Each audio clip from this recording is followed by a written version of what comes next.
Hi, I'm Dan, and this is my wife Bree, along with our two dogs, Penny and Bella. For the last 12 years, we have traveled the west coast of the USA and the north and the south islands of New Zealand. We have found ourselves after 19 moves here in South Lake Tahoe, where we have bought a home, and we feel very fortunate to be here. Please come along and enjoy our adventures. Welcome to Tahoe Mountain Life. Look at the color differences based on where the sun's. Wow, it's beautiful.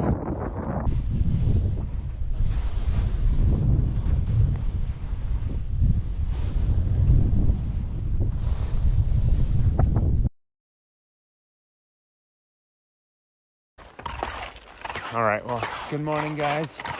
It is Friday, March 15th, and I'm on a little bit of a reconnaissance mission this morning to kind of assess some basic snow conditions for south-facing terrain early in the morning, as we have hopefully a bigger mission planned tomorrow. Kind of in the meadow that's just actually sits below Angora Lakes.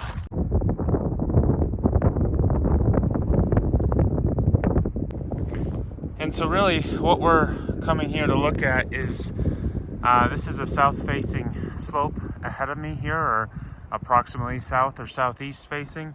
And so essentially what we have going on right now is heading into spring conditions with longer days, with the March sun, is cold overnights. You get a frosty freeze, and then as the sun first hits these south-facing slopes, they start to warm, and there's a sweet spot where basically you want the first, half inch of the snow to really be softening, and then it turns into something called corn, and that is ultimately what you're looking for and trying to find on these spring missions. And so you hike up in the crust and the ice, and you ski down just as it starts to soften. But if you wait too long, that corn becomes mashed potatoes. And mashed potatoes are sticky,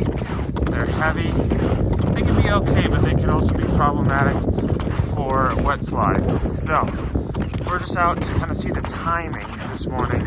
It's about 8 o'clock right now. So we're just out to see approximately when the south-facing slope starts to warm up.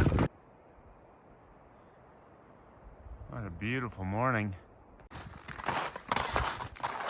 Now, there are many other factors that can play into the timing of when a south versus north facing slope is going to change to the conditions you want. Like, for example, right now we have some cloud cover, and so this slope is what would normally be getting direct sunlight, but it is not right now because of that.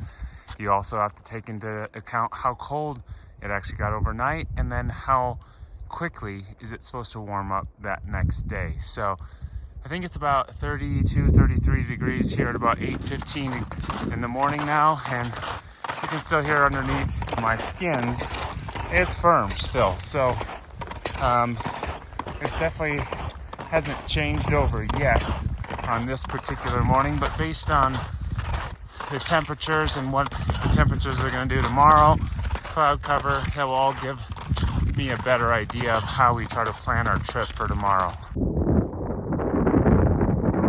Wow, it's beautiful. It's nice to be out after a week of work, get some fresh air, and just begin the peace and quiet up here. So what happens in the freeze-thaw cycles, if you've had 3 or 4 days since the last snow, is it basically kind of flattens everything out. It actually, in a weird way, kind of makes it feel like it's been groomed. So if you look here at the terrain, it's not perfectly flat, but pretty much. So if this does soften quick enough by the time I need to come down, we should have a pretty good and fun run.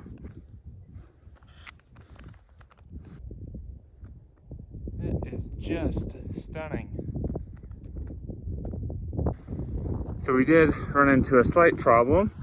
Well, the sun still has not come out. That cloud somehow just keeps covering. So we had to switch to the crampons on the skis in order to get any grip on this terrain. It's getting a little steeper and it is icy.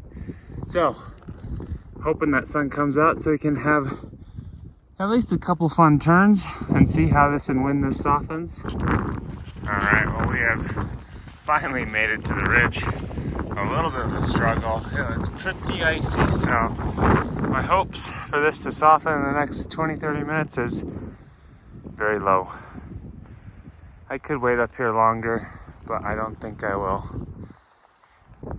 Okay, it's probably hard to tell, but actually right down straight in front of the peak that you see in front of us here, it's actually the first of the two Angora Lakes. All right, now we can see the second of Angora Lakes down in this beautiful basin. Man, it looks like there'd be some good shoots over there. Anyway, I have chosen to just traverse a little bit and try to find something a little bit more northeast facing, just because it's, I don't know, I don't want to ski pure ice if I can help it. Starting to hike up, now having views over Fallen Leaf and Lake Tahoe. Man, some pretty big terrain up here. Here we're looking towards the Caldor Burn and Highway 50 and Echo Summit. All I can say is wow. Look at the color differences based on where the sun's hitting. Just need that cloud layer to move. All right, guys. The sun just hasn't been able to fully come out yet, but it's still beautiful up here. And yeah, it's less of a mission to check on how the snow's changing these days. It's hasn't changed at all because it's actually really cold right now. So we're gonna try to ski some hopefully decent snow, not corn though.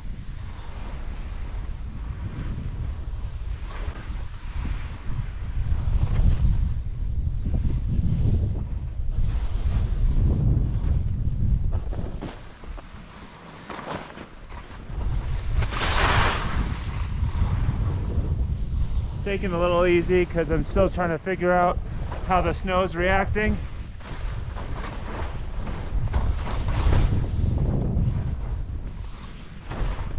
It's a little grabby, but still fun.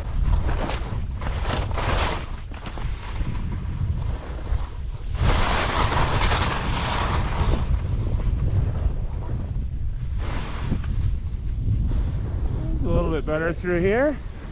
True north facing. There we go.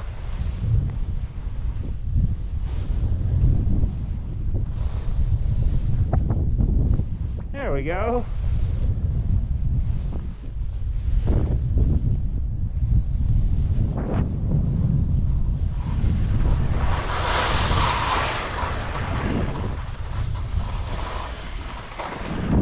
I just got to traverse a little bit more to get back so I don't have to hike out as much.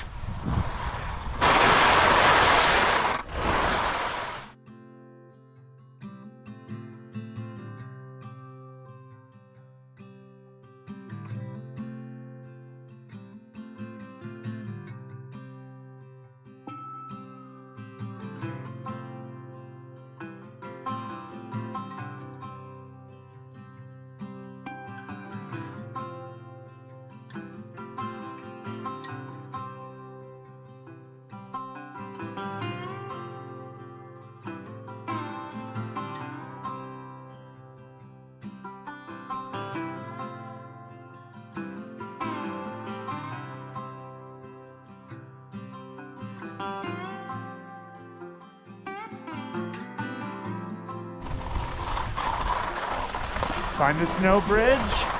Think we got the right spot? Yep, good.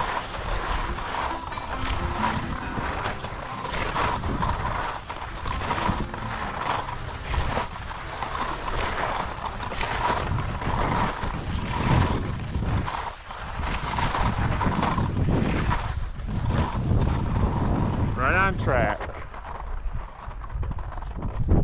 Alright guys, I made it back to the car. Thanks for watching. Hopefully tomorrow we'll hit a bigger mission.